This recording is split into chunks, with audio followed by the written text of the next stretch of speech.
JMM टक्स Raju Sundas official कार्यक्रममा यहाँहरूलाई हृदयदेखि स्वागत गर्न चाहन्छु। अनि म हृदयदेखि विश्वास गर्दछु विगतमा बोलिएका वचनका सन्देशहरूले तपाईको व्यक्तिगत जीवन अनि तपाईको काम सेवाकाईमा धेरै ठुलो आशिष मिलेको छ भन्ने कुरामा म एकदमै विश्वस्त छु।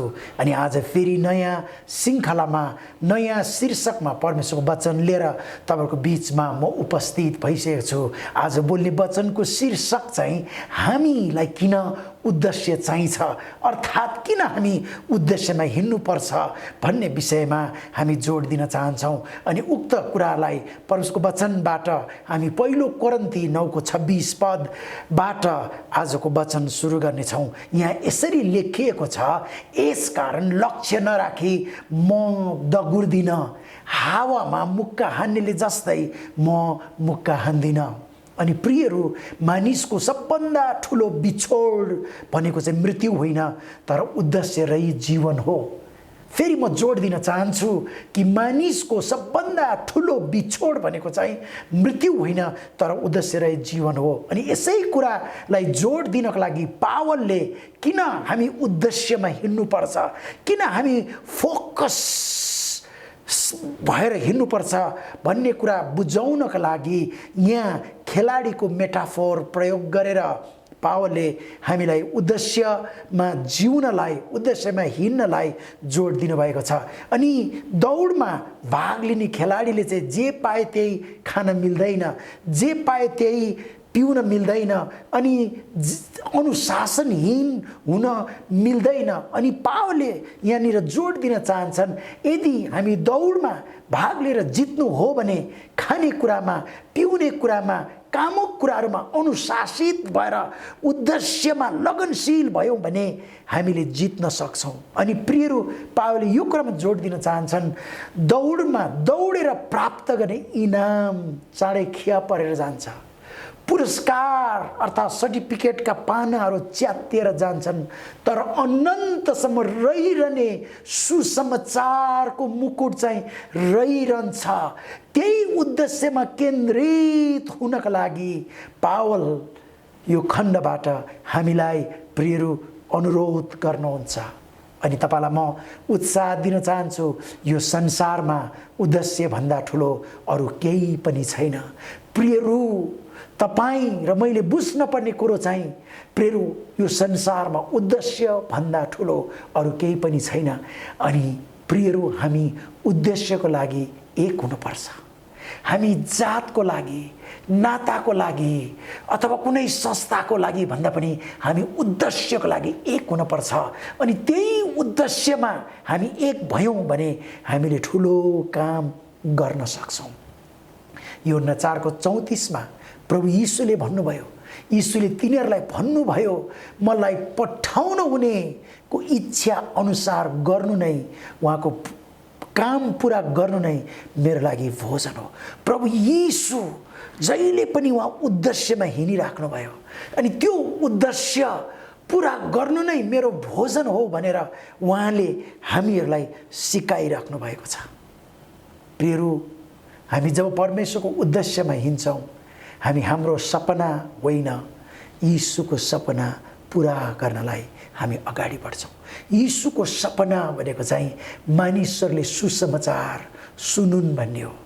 धेरैभन्दा धेरै मानिसहरू चेलापनमा हुर्कनु हो र धेरैभन्दा धेरै प्रियहरू घरेलु मण्डली स्थापना गर्नु हो। यीशुको सपना पुरा गर्नलाई हामी चाहिँ उद्देश्यमा हिँड्नुपर्ने हुन्छ। प्रियहरू, जहाँ उद्देश्य हुन्छ, उद्देश्य भएको व्यक्तिले चोट सहन सक्छ अनि बलिदान गर्न सक्छ।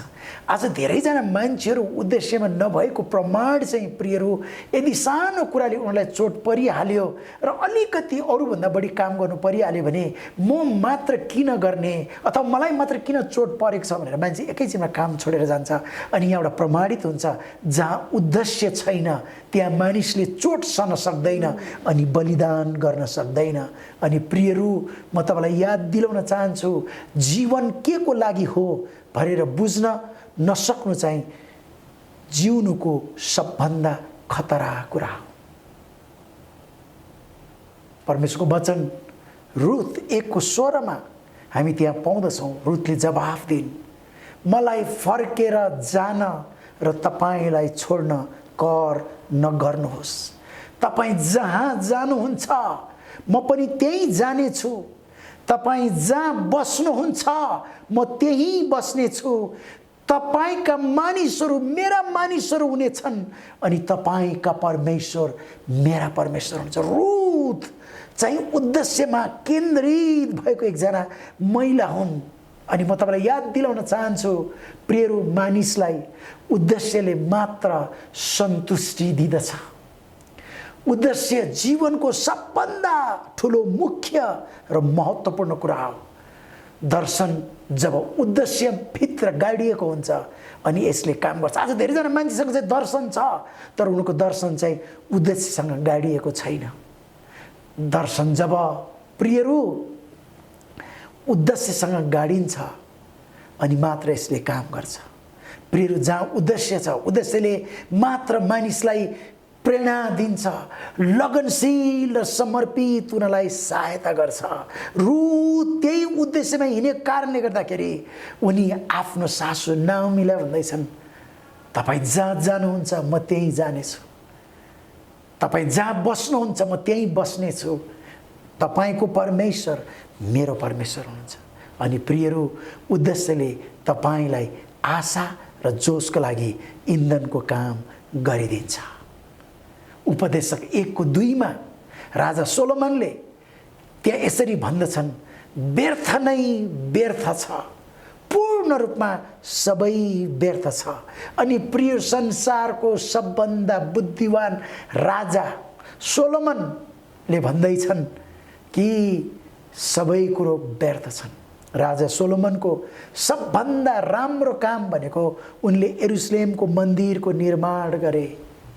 अनि प्रिय, उनको 700 जना श्रीमतीहरू थिए, 300 जना रखवाली मानिसहरू थिए, उनको त 1000वटा त श्रीमतीहरू मात्र थिए। राजा बुद्धिमान यरुशलेमको सबभन्दा प्रिय मन्दिर निर्माण गर्ने व्यक्तिले भन्दैछन् सबै कुरो व्यर्थ छ। यो चाहिँ उद्देश्य छैन भने सबै कुरो व्यर्थ छ। उद्देश्य छैन भने प्रियहरू हामी चाहिँ अर्थहीन भएर जान्छौँ। अनि म तपाईँलाई यहाँ जोड दिन चाहन्छु, तपाईँ जे कामको लागि जन्मनु भएको छ तपाईँले त्यही काम गर्नुभयो भने मात्र तपाईँको उद्देश्य पुरा हुन्छ। प्रभु यीशुलाई विश्वास गर्ने मान्छेको उद्देश्य भनेको चाहिँ यीशुको विषयमा अरूहरूलाई सुसमाचार सुनाउनु। अनि प्रियहरू, अनि अरूहरूले पनि सुसमाचार सुनाउन सकोस् भनेर चेला बनाउनु हो। अनि प्रियहरू, उद्देश्य नभएको मानिस चाहिँ हृदय नभएको मानिस हो। प्रत्येक व्यक्तिको प्रमुख लक्ष्य भनेको उद्देश्य पुरा गर्नु हो। प्रिय, यदि तपाईँले उद्देश्य पुरा गर्नु भएन भने तपाईँ रमाउन सक्नुहुन्न। प्रत्येक व्यक्तिको जीवनमा एउटा उद्देश्य छ।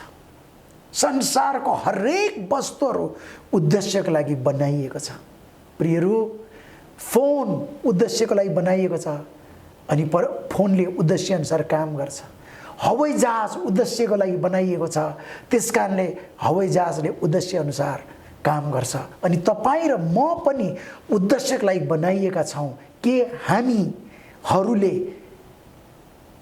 बनाइए अनुसार अथवा जुन उद्देश्यको लागि बनाइएका छौँ त्यही काम गर्दैछौँ।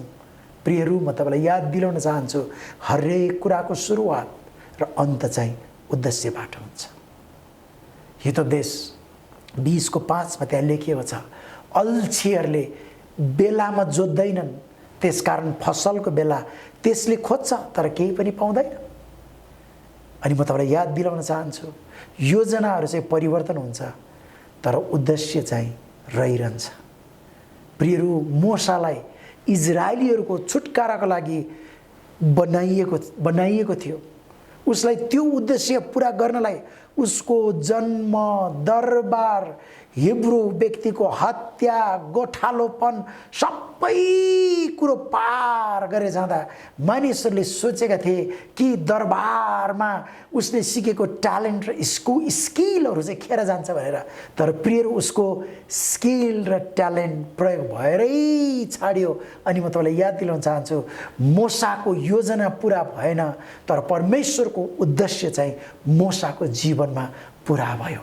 अनि म तपाईँलाई याद दिलाउन चाहन्छु, तपाईँ जन्मनु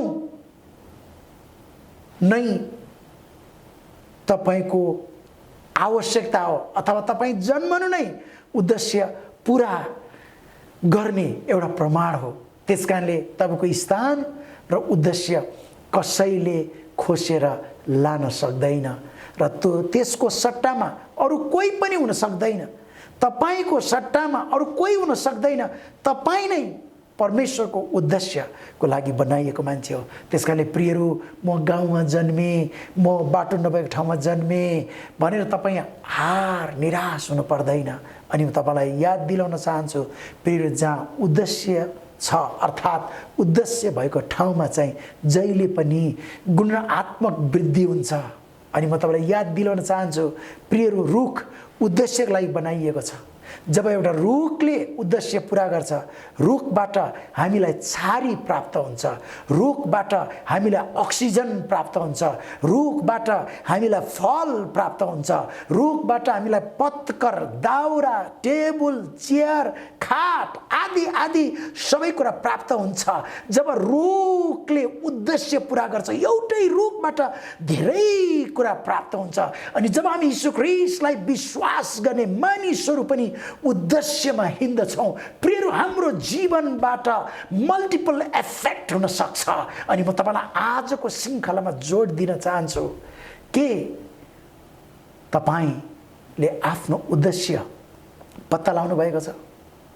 अर्थात् यी दिनहरूमा तपाईँ उद्देश्यमा हिँडिराख्नु भएको छ?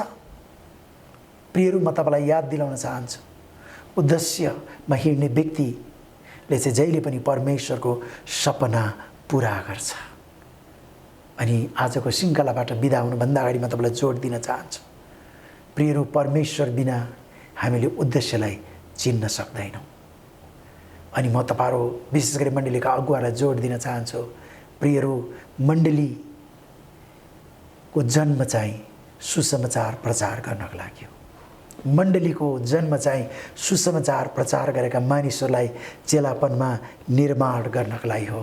प्रियहरू, म तपाईँलाई याद दिलाउन चाहन्छु, तपाईँको चर्चमा धेरै कार्यक्रमहरू छ, तर सुसमाचार र चेलापनको मुख्य काम भइरहेको छैन भने हामी उद्देश्यमा हिँडिरहेका छैनौँ। अनि त्यही कुरालाई जोड दिनको लागि पावलले भन्छ, म चाहिँ मुक्कामा म त्यत्तिकै दौडिदिनँ अनि म हावामा चाहिँ मुक्का हान्दिनँ। यदि चर्चभित्र सुसमाचार प्रचारको काम र चेला निर्माणको काम हामी गरिरहेका छैनौँ भने प्रियहरू, हामी उद्देश्य रहित भइरहेका छौँ। अनि फेरि म तपाईँलाई याद दिलाउन चाहन्छु, मानिसको जीवनको सबभन्दा ठुलो बिछोड भनेको चाहिँ मृत्यु होइन, तर उद्देश्य रहित जीवन हो। अनि जहाँ उद्देश्य छैन, मानिसहरूले अर्थपूर्ण जीवन जिइरहेका छैनौँ। प्रियहरू, यदि तपाईँलाई जीवनदेखि बोर लागिरहेको छ, सेवकाईदेखि तपाईँलाई बोर लागिरहेको छ भने म तपाईँलाई चुनौती दिन चाहन्छु, तपाईँ चाहिँ उद्देश्यमा हिँडिरहनु भएको छैन। अनि म तपाईँलाई फेरि उत्साह दिन चाहन्छु, प्रियहरू, जसरी पावलले उद्देश्य प्राप्त गर्नका लागि यो खण्डबाट जोड दिएका छन्। अनि फेरि अघि मैले राजा सोलोमनको पनि तपाईँलाई उदाहरण दिएँ। प्रियहरू, राजा सोलोमन चाहिँ संसारको सबभन्दा बुद्धिमान राजा हुन्। अनि प्रियहरू, उनीसँग सबै कुरो थियो, उनी धनमा, बुद्धिमा, सम्पूर्ण कुरामा सबै कुरो थियो, तर पनि संसारको सबभन्दा बुद्धिमान राजा सोलोमनले भन्दैछन् सबै कुरो व्यर्थ छ, पूर्ण रूपमा सबै कुरो व्यर्थ छ। अनि यहाँ उनले जोड दिन चाहेको कुरा चाहिँ जब एउटा व्यक्ति जुन उद्देश्यको लागि बनाइएको छ त्यही उद्देश्य पुरा गर्दैन अनि सबै कुरो व्यर्थ हुन्छ। त्यसकारणले प्रभुको वचनले भन्छ परमेश्वरले संसारलाई यस्तो प्रेम गर्नुभयो, उहाँले आफ्नो एकलौटे पुत्रलाई दिनुभयो, जसले उहाँमाथि विश्वास गर्छ त्यो नाश हुने छैन तर त्यसले अनन्त जीवन पाउनेछ। प्रियहरू, प्रभु यीशु ख्रीष्ट चाहिँ उद्देश्यको लागि आउनुभयो अनि त्यो उद्देश्य भनेको चाहिँ धेरैभन्दा धेरै मानिसहरूले परमेश्वरको सन्देश सुन्न सकुन्। अनि जब त्यो सन्देश मानिसहरूले सुन्छन् उनीहरूको जीवन नाश हुने छैन अनि तिनीहरूले अनन्त जीवन पाउनेछन्। अनि फेरि म तपाईँलाई याद दिलाउन चाहन्छु, तपाईँले प्रभु यीशु ख्रीष्टलाई विश्वास गरेको धेरै भइसक्यो होला, तर तपाईँले सुसमाचार सुनाउने, चेला बनाउने काम गरिराख्नु भएको छैन भने तपाईँ उद्देश्यमा हिँडिराख्नु भएको छैन।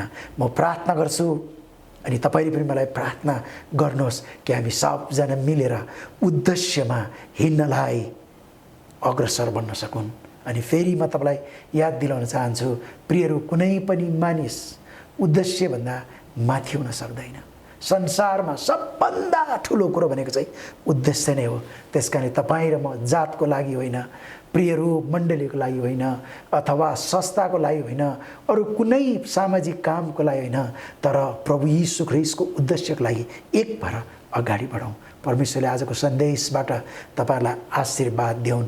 यदि तपाईँ पहिलोपटक यो युट्युब च्यानलमा परमेश्वरको वचन हेर्दै हुनुहुन्छ भने प्रियहरू, यो DMM talks Raju Sundas official YouTube चाहिँ भर्खरै तपाईँहरूको बिचमा प्रसारण गरिएको छ।